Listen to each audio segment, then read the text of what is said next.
guys, so today I'm coming in to show you how I convert this shawl that I bought. It's made out of silk and cashmere, and I bought this shawl. It's an inspired shawl that I bought. It's not authentic. My coin is not that deep. I don't have that bag. It's not me. So I do buy inspired stuff. And like, I don't know if you guys do it, but it doesn't even have to be inspired. If I see a fabric, it could be a curtain, it could be sheets, it can be unconventional fabrics. I will buy it to make a garment. So this is what I bought. It's a shawl. It has one opening in the front. I'll take full view pics so that you guys can see. And my plan is to convert it into a skirt because I don't wear shawls, but I really like the fabric.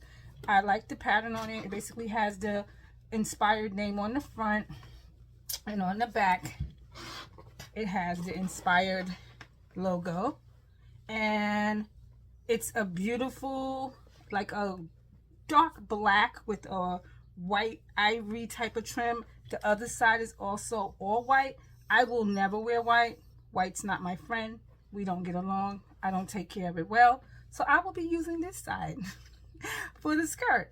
If I can make it reversible, then you guys will see that magic take place.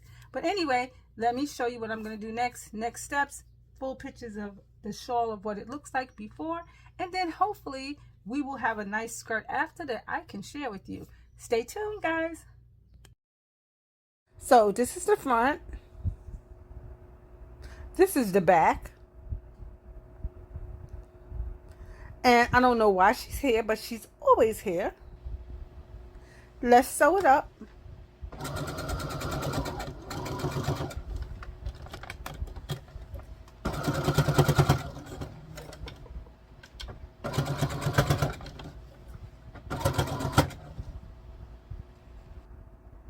Boom!